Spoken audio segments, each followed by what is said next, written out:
সকলোকে নমস্কাৰ আৰু সুপ্ৰভাত জনাই মোৰ আজিৰ ব্লগটো ষ্টাৰ্ট কৰিছোঁ। মোৰ নতুন এটি ব্লগলৈ সকলোকে স্বাগতম জনাইছোঁ। যোৱাকালি ছানডে আছিলে, কালি আমি আহিছিলোঁ মেঘালয়ৰ পৰা আৰু গণেশগুৰিত আছোঁ এতিয়া গেষ্ট হাউচত। আৰু ইয়াৰ পৰা আমি এতিয়া অলপ এতিয়া নহয় মানে আবেলি মানত 3টা 3:30টাৰ ফালে ওলাম মালিগাঁও ষ্টেচনলৈকে। তাৰ পৰা আমি কলিকতালৈ ৰাওনা দিম। তো এতিয়া মই উঠিলোঁ 6টা বজাতে উঠিলোঁ, এতিয়া প্ৰায় 7টামান বাজিছে। 6টা বজাৰ আগতে উঠিছোঁ হ'বলা, কাৰণ বিচনাখন চেঞ্জ হ'লে যেনেকুৱা টোপনি নহয় তেনেকুৱা হৈছিলে। তো উঠি গা পা ধুই ল'লোঁ। এতিয়া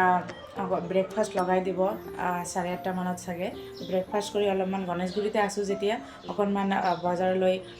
যাম আৰু, কাৰণ গণেশগুৰিখন কাহিলীপাৰাখন বহুত বছৰ আগৰ চিনাকি, কাৰণ 14 বছৰ আমি ইয়াতে জীৱনৰ 14টা বছৰ আমি কাহিলীপাৰাত আছিলোঁ। তো তাৰ পৰা মেঘালয় যেতিয়া ট্ৰান্সফাৰ হয় তেতিয়া আমি তালৈ গুচি যাওঁ। তো তেনেকৈ বহুত এটা ইম'শ্যন জড়িত হৈ আছে এইখিনি জেগাৰ লগত। অলপমান ফুৰিম ইফাল সিফাল, আৰু হাজবেণ্ডে ব্যস্ত থাকিব, এখেতৰো কাম আছে কিবা কিবি। মোৰ গাটো ইমান বেছি এটা ভাল নহয়, তো ল'ৰা ছোৱালীক যদি ইমান ৰুমত ৰাখিব নোৱাৰি, বহুত হাল্লা কৰে। তো এনেকৈ ফুৰাব লৈ যাম। তো ব্লগটো চাই থাকিব আৰু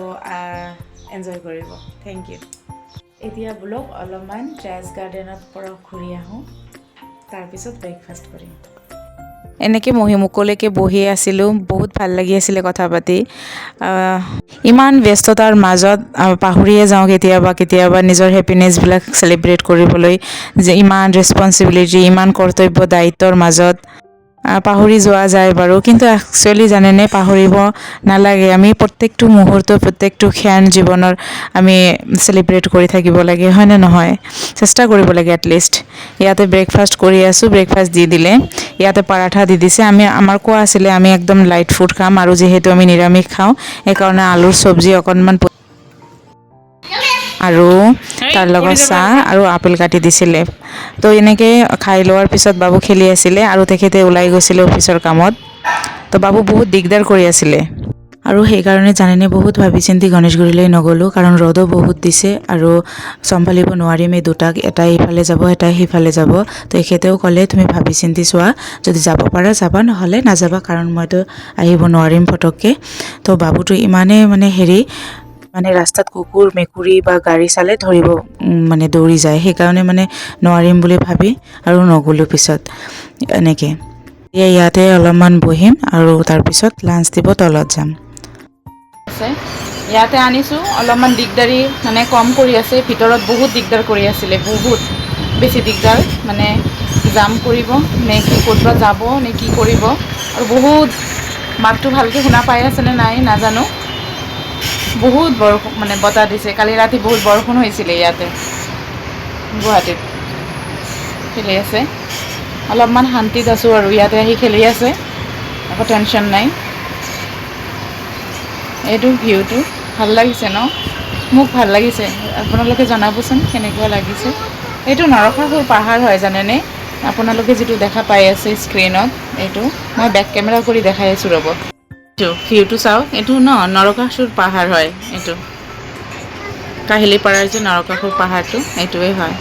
বহুত ওপৰলৈকে ঘৰ আছে চাওক। এইটো টিলাত একদম ৰাস্তা আছে চাগে, কেতিয়াও যোৱা নাই মই। ৰাস্তা আছে চাগে, কিন্তু বহুত দিগদাৰ হয় চাগে সিহঁতৰ চলা ফিৰা। এয়া হয় ভিউটো, যেনেকৈ উত্তৰাখণ্ড বা হিমাচলৰ নিচিনা ন ভিউটো, এনেকুৱা আহিছে ন, বহুত ধুনীয়া।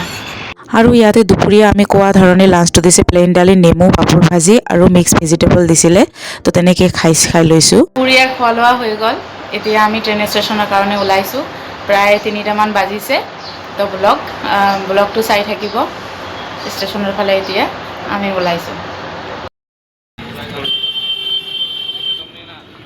আৰু এনেকৈ আহি পালোঁ মালিগাঁও ষ্টেচন, কামাখ্যা জংচনটো। আমি বহুত দিন পিছত আমি আহিলোঁ ইয়াতে। মই অহা নাই, আমি পল্টন বজাৰৰ পৰা তাৰ পৰাই অহা যোৱা কৰি থাকোঁ, কিন্তু ইয়াতে বহুত বছৰ পিছত আহিলোঁ, কমেও 3-4 বছৰ পিছত আহিলোঁ। আৰু ইয়াতে ধুনীয়া ছানছেট হৈ আছে তো ইয়াতে ৰখিব লাগিব এইটো যিটো নতুন বুলেট ট্ৰেইন মানে কামাখ্যা টু হাওৰা সেইটোতে উঠিম আমি তো এইটো আছে 6টা বজাত দেখাইছে আৰু 6:13 মানত এৰিব বুলি দেখাইছে তো তাৰ কাৰণে ৰখি আছোঁ গৰম বিশেষ এটা নাই বাৰু গুৱাহাটীত কাৰণ ৰাতি বৰষুণ হৈছিলে কাৰণে চাগে কিন্তু কলিকতাৰ ফালেতো বহুত গৰম দেখাই আছে নাজানো কেনেকুৱা হ'ব বাট ৰখি আছোঁ এইটো ট্ৰেইনৰ বিষয়ে যোৱাৰ আগত মই বহুত ৰিভিউ চাইছোঁ হেৰিত ইউটিউবত কোনোবাই ভাল কৈছে কোনোবাই দুটা এটা বেয়া কৈছে কিন্তু নাজানো প্ৰেক্টিকেলটো আমি গৈহে গম পাম আজি কেনেকুৱা হয় ছাৰ্ভিচটো কিয়নো দুটা বাচ্চাক লৈ যোৱা বিশেষকৈ ল'ৰাটো মোৰ বহুত বেছি সৰু 3.5 বছৰ মাত্ৰ তো কেনেকুৱা সুবিধা পাওঁ নাপাওঁ নাজানো কিন্তু বেলেগ ট্ৰেইনতকৈতো ভালে পাম নতুন বুলেট ট্ৰেইন হয় যদিও কাৰণ ইমান দিনতো এইবিলাক ট্ৰেইনতে আমি অহা যোৱা কৰি আছিলোঁ ন এইটো ট্ৰেইন হোৱাতে বহুত সুবিধা হৈছে বন্দে ভাৰতখন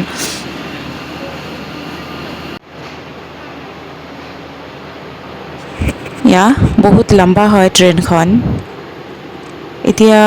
উঠিম আৰু লাহেকৈ বস্তু বাহিনীবিলাক উঠাম লাহে লাহে আৰু এয়া চাওক চাহ অকণমান পাছত দিছে মানে আধা ঘণ্টা পাছত এনেকৈ চাহৰ ট্ৰে লৈ দাদাবিলাকে মানে ট্ৰেইনৰ ছাৰ্ভিচমেনবিলাকে এনেকৈ ফুৰি আছিলে এইটো মছলা টি হয় মছলা টি মানে পেকেটত একেবাৰে ৰেডিমেড থাকে পেকেটটো কাটি পেলাই এনেকৈ মিহলাই গৰম পানীত খাব লাগে ইমানো মিঠা নহয় ইমানো মানে মিঠাটো কম নহয় মানে খাব পাৰি চবেই চুগাৰত থাকিলে অকণমান প্ৰব্লেম হ'ব পাৰে আৰু ইয়াত ঠিকে আছিলে আৰু কফিও আছিলে কফিটো তেনেকৈ আছিলে 29কে আৰু মছলা টিটো 18কে আৰু ইয়াতে ব্লেংকেট দি আছিলে এবাৰ তাৰপিছত পিলো লৈ আহি আছিলে কাভাৰ্ছবিলাক এবাৰ লৈ আহি আছিলে তাৰপিছত আকৌ কৈ আছিলে যে কিবা ধৰণৰ অসুবিধা হৈছে নেকি আকৌ কৈ আছিলে যে কোনো ধৰণৰ যদি অসুবিধা হয় বা এচিটো কম বেছি কৰিব লগা হয় তাতে বাটন এটা আছে সেইটো টিপি পেলাই মানে সিহঁতক জনাব দিছে কিন্তু কমপ্লেইন কৰিব দিয়া নাই জাষ্ট জনাব দিছে ইয়াতে অলপ পিছত লাহেকৈ 8:13 মানত আমাক খোৱা বস্তু দি গ'ল এইটো মানে 8:30টাৰ ভিতৰতে মানে খোৱা ডিনাৰখিনি দি দিয়ে তো আমাৰ ফুডটো আছিলে জৈন ফুড ইয়াতে দুটা মিঠাই দি দিছে দুটা মানে এটা হাজবেণ্ডৰ মিঠাই এখেতে নাখায় কাৰণে ইয়াতে দি দিছে আৰু ইয়াতে আছে পৰাঠা চাগে বা ৰুটি আছে খুলি চাব লাগিব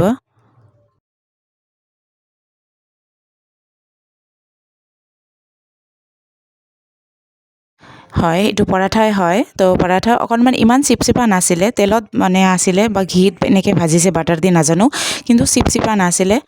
খাবলৈ ভালেই আছিলে আমি ঘৰত যেনেকৈ লাইট অলপমান কম তেল চেল দি ইউজ কৰোঁ তেনেকৈ আছিলে খানাবিলাক আৰু ইয়াতে দুটামান স্পুন দি দিছে বেম্বু স্পুন হ'ব চাগে এটা কাটা এটা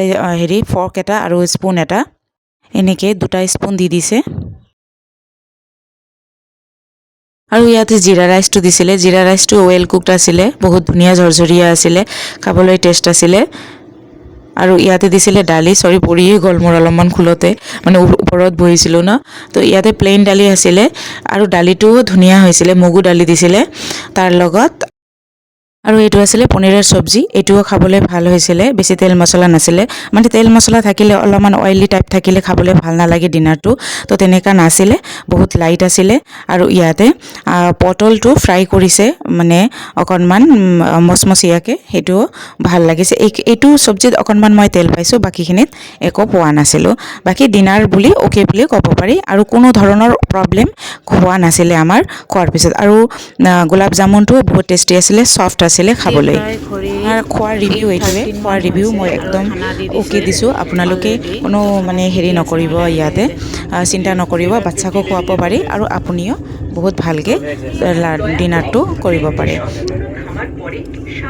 আৰু নন ভেজৰ কথা মই ৰিভিউ এটা দিব বিচাৰোঁ কাৰণ মোৰ ওচৰত দুজনী বাইদেউ বহিছিলে কলিকতাৰ আৰু দাদা এজন তো সিহঁতে চিকেন লৈছিলে আৰু মিক্স ভেজিটেবল লৈছিলে তাৰ লগত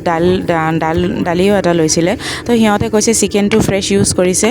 আৰু যিটো মিক্স ভেজিটেবল দিছিলে সেইটোও বহুত ধুনীয়া মানে আছিলে কোনো ধৰণৰ পিঁয়াজ নহৰু বেছি হোৱা নাছিলে বা বেয়া স্মেল নাছিলে বহুত খানাটো বহুত লাইট আছিলে সিহঁতৰ চিকেনৰ মছলা ইমান ৰিচ নাছিলে মানে সেইটো কৈছিলে তো খোৱা লোৱাৰ ৰিভিউ এইটো বেংগল যি হওক খানাখিনি খাই ভাল লাগিছে আছে আৰু ইয়াতে মে ফেয়াৰ হৈছে ভাল আছিলে মানে আপুনি খোৱা বস্তুবোৰ দি গৈছে মানে ডিনাৰ দি গৈছে আৰু মই আপোনালোকক এৰেঞ্জমেণ্টখিনি দেখাওঁ তো মই ফাৰ্ষ্ট টাইম ইয়াতে মই ওপৰৰ ছিটত শুইছোঁ মানে তো এইটো হৈছে একচুৱেলি কম্বল দিছে ন কম্বল এনেকুৱা ধৰণৰ কম্বলবিলাক দিছে তো এনেকুৱা ধৰণৰ কম্বল দিছে আৰু এনেকুৱা কাভাৰবিলাক দিছে কাভাৰবিলাক সঁচাকৈ ইমান নিট এণ্ড ক্লিনকৈ ধোৱা আৰু বহুত চাফা তো এনেকুৱা প্ৰিণ্টেড হয় কটনৰ হয় পিয়'ৰ কটনৰ হয় তো তেনেকৈ দিছে ইয়াত চাওক মই ভৰাই লৈছোঁ ইয়াতে বান্ধা নাই খালি তো ইয়াতে বান্ধি লৈছোঁ এখন লৈছোঁ আৰু এইখন মই আৰু এখন লৈছোঁ মই এইখন এক্সট্ৰা লৈছোঁ যাতে ঠাণ্ডা নালাগে কাৰণ এ চি দিয়া আছে বহুত আৰু চেহেৰাৰ অৱস্থা বহুতেই বেয়া ট্ৰেভেল কৰিলেতো তেনেকুৱাই হয় মই চব খুলি লৈছোঁ ৰাতি ট্ৰেইন কাৰণে তথাপি সেইবিলাক বাদ দিয়ক কিন্তু ব্যৱস্থাটো বহুত ভাল আৰু বহুত চাফা নিট এণ্ড ক্লিনটো মেইন ট্ৰেইনত জাৰ্ণি কৰোঁ বাচ্ছা লৈ কৰোঁ আৰু হেৰিটো ভাল মানে ৱাশৰুমৰ ব্যৱস্থাটোও বহুত ভাল তো আমি কামাখ্যাত উঠিছোঁ আৰু গৈ নামিম আমি কালি ৰাতি আৰু এনেকুৱা টাইপৰ পিল'বিলাক দিছে হোৱাইট কভাৰ আছে কভাৰ কৰা হোৱাইট কালাৰৰ কভাৰ একদম চাফা বগা ধুনীয়া কৰা আৰু এনেকুৱা ধৰণৰ কাভাৰো দিছে ধুনীয়াকৈ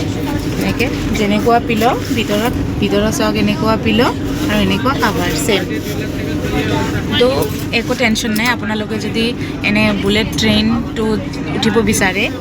কামাখ্যা টু হাওৰা মানে ষ্টেচন তো বিনা দ্বিধাই উঠিব পাৰে মোৰ মতে হাইজেনিক মানে 4 ষ্টাৰ দিব পাৰি প্ৰতিটো বস্তুৱেই ভাল লাগিছিলে ইয়াতে এটা ৰিডিং লাইট দিয়া আছে মানে যদি আপোনালোকে কাৰো ডিষ্টাৰ্ব নোহোৱাকৈ কিতাপ পঢ়িব বিচাৰে কাৰণ ট্ৰেইনৰ ভাইব্ৰেশ্যন যিহেতু নায়েই বৰাবৰ ক'ব পাৰি তো তেনেকৈ আমি কিতাপো এখন ধুনীয়াকৈ পঢ়িব পাৰি ইয়াতে ৰিডিং লাইট আৰু চাৰ্জাৰ ছিষ্টেমখিনি দিয়া আছে আৰু ইয়াতে লিখা আছে কিবা কিবি এমাৰ্জেঞ্চি আৰু এইটো হাতৰাটো দি দিছে মানে ইয়াতে কাৰণ গ্লাছৰ হয় চব যদি কিবা এমাৰ্জেঞ্চি হয় এইটো গ্লাছটো ভাঙি এইটো হাতৰাটো লৈ এনেকৈ ইউজ কৰিব দিছে ছুইচ বৰ্ড দিয়া আছে মিৰৰ আছে তাৰপিছত ধুনীয়া আৰু ব্যৱস্থাখিনি ধুনীয়া আছিলে আৰু মই ওপৰৰ চিটত আছিলোঁ ইয়াতে মোবাইল ৰাখাৰ এটা ব্যৱস্থাও আছিলে তো তেনেকৈ ব্যৱস্থাবিলাক ধুনীয়া আছিলে কম্বলৰ পৰা গাৰুৰ পৰা আদি কৰি ছাৰ্ভিচ খোৱা বস্তুৰ পৰা আৰম্ভ কৰি নিট এণ্ড ক্লিনৰ পৰা আৰম্ভ কৰি সকলো বস্তু অ'কে আছিলে ইয়াতে ছোৱালী টোপনি মাৰি আছে ওপৰত এফালে ছোৱালী আৰু এফালে মই শুইছোঁ আৰু ল'ৰাটো অকণমান মানে অলপ টাইম মোৰ লগত আৰু বাকী টাইম দেউতাৰ লগত আছিলে ইয়াতে ৰাতিপুৱা হৈয়ে গ'ল প্ৰায় 5টামান বজাৰ ভিডিঅ' হয় এইটো আমি পায়ে গ'লোঁ অলপ পিছত নৱদ্বীপ ধাম আছে নৱদ্বীপ ষ্টেচনটো আছে তো বহুত ভাল লাগিছে আৰু ভাইব্ৰেশ্যন কম আছিলে কাৰণে ইমান জাৰ্কিংটো নাছিলে কাৰণে টোপনিটো বহুত ভাল হৈছে ইয়াতে নৱদ্বীপ ধাম আহি গ'ল চাইয়ে গম পাইছে ভিডিঅ'টো ইয়াত লিখা আছে নৱদ্বীপ ধাম পাই গ'লোঁ আৰু অলপ পিছত আমি কলিকতালৈ নামিম ইয়াতে নামিয়ে গ'লোঁ আমি এতিয়া প্ৰায় 8টামান বাজে মানে 7:45 মানতে সোমাই দিছিলে ট্ৰেইনখন 7 মানত হ'ব এনেকৈ সোমাই দিছিলে তো এইটো কলিকতা ইয়াৰ ষ্টেচন হয় মিলোঁ এতিয়া কাৰণ ইয়াতে আমি কলিকতাত থকাৰ কথা আছিল মই ইয়াৰ আগত ভিডিঅ'ত কৈছিলোঁ কিবা কিবি প্ৰব্লেমৰ কাৰণে নাথাকোঁ তো ঘৰত কিবা কিবি অসুবিধা আছে তো নাথাকোঁ কাৰণে ইয়াতে আমি 4 ঘণ্টা পিছত আকৌ আমাৰ দেওঘৰলৈ ট্ৰেইন এখন আছে এইখন জনশতাব্দী বুলি কয় হাওৰা টু পাটনা লোকেল ট্ৰেইনৰ নিচিনাই মানে তো এইখন ট্ৰেইন 4 ঘণ্টাৰ জাৰ্ণি হ'ব আমাৰ 2টা বজাৰ পৰা 6টা বজালৈ তো সেইটো ট্ৰেইনৰ কাৰণে আমি বেলেগত আৰু নাযাওঁ বেলেগ ফালে আৰু নাযাওঁ ইয়াতে IRCTC ৰেলৱে যিটো যাত্ৰী নিবাস আছে এইটোত আমি উঠিছোঁ ইয়াৰ ছাৰ্ভিচটো মই অকণমান কম এইটো মেঘালয়া নাম দিছে মানে এইটোৰ যিটো ছাৰ্ভিচ দিয়ে মানে যিটো কোম্পানীয়ে হোটেলৰ সেইটো নাম দিছে মেঘালয়া জানেনে বহুত মানে আচৰিত হৈছোঁ মই মানে সিহঁতে আৰু নাম নাজানো কিয় এইটো দিছে মেঘালয়া CSR কিবা এনেকুৱা নাম এটা দিছে এইটো লিখা আছে চাওক মেঘালয়া CSR তো তেনেকৈ আৰু ইয়াতে লিখা আছে কোনটো ৰুম কিমানৰ পৰা কিমান ল'ব 1200 টকা মানে বহুত দূৰততো ভাল ভাল হোটেলবিলাক বহুত দূৰত আছে তো 2-3 ঘণ্টাৰ কাৰণে আৰু কি যাবে আৰু তাতে চাই ল'ব ৰুমৰ ব্যৱস্থাখিনি পজ কৰি চাই ল'ব এনেকৈ লিখা আছে আৰু তো মানুহজনে কৈ আছিলে ৰুমৰ ব্যৱস্থাখিনি চাবি ক'ত দিব তো চাবিটা এখানে এরকম রেস্ট করা স্টাফ থাকবে তাকে দিলে সে আপনাকে বিলটা ফেরত দেবে বিলটা নিয়ে গিয়ে নিচে দেখাবেন 100 টাকা ফেরত পাবেন কখনো কিছু সার্ভিস দরকার হলে এখানে স্টাফ আছে ডাকবেন ঠিক আছে আবার জল দিয়েছি এসিটা ডাইরেক্ট করা আছে দরকার না হলে বন্ধ করে দেবেন থ্যাংক ইউ দাদা থ্যাংক ইউ এতিয়া এইটো ৰুমত IRCTCৰ যিটো ৰুমটো আমি লৈছিলোঁ 4 ঘণ্টাৰ কাৰণে তো সেইটো ৰুমৰ বিষয়ে অলপ কওঁ ইমান এটা ভাল নহয় মানে ব্যৱস্থা মানে ভাল বুলি মানে কম কি মানে ইমান হাইজেনিক নাছিলে মানে 2-3 ঘণ্টাৰ কাৰণে ঠিক আছে বাৰু উঠিছোঁ আৰু ক'তবা ভাল হোটেলত আৰু দূৰ হয় কাৰণে কিন্তু ভাল হোটেলৰ ৰুমৰ তুলনাতে দামটোও লৈছিলে 1600 টকা লৈছিলে ৰুমটো 100 ৰুপিজ এটা ৰেজিষ্ট্ৰেশ্যনৰ সেইটো মানে আহি যায় ৰিটাৰ্ণ পিছত চাবিটো ঘূৰি দিয়াৰ পিছত আহি যায় তো ইমান মোৰ কাৰণে ইমান এটা হেৰি নাছিলে কিন্তু 2-3 ঘণ্টাৰ কাৰণে ঠিক আছে তাৰপিছত যি কি নহওক ৰুমটো লোৱাৰ পিছত আমি ফ্ৰেছ হ'লোঁ এতিয়া বিশেষ এটা টাইম নাই যে ফুৰিম তো দুটা জেগাত ফুৰিম আৰু লাঞ্চ কৰিবলৈ বাকী আছে লাঞ্চ মানে ব্ৰেকফাষ্টটো কৰিবলৈ বাকী আছে তো ব্ৰেকফাষ্ট কৰি ল'ম তাৰপিছত 2 বজাত আহিছে যিহেতু ট্ৰেইন তো তেনেকৈ মোৰ আপোনালোকে ভিডিঅ'বিলাক চাই থাকিব ব্লগবিলাক চাই থাকিব নেক্সট ব্লগো আহি আছে লাইভ আহি আছে চাই থাকিব আৰু কেনেকুৱা লাগিছে ক'বলৈ নাপাহৰিব সঁহাৰি জনাব কাৰণ নতুন কৰি আছোঁ ভিডিঅ' তো কোনটো বেয়া হৈছে ভাল হৈছে জনাব দেই আৰু আজিৰ কাৰণে ব্লগটো ইয়াতে সমাপ্ত কৰিছোঁ থেংক ইউ ফৰ ৱাচিং মাই ভিডিঅ'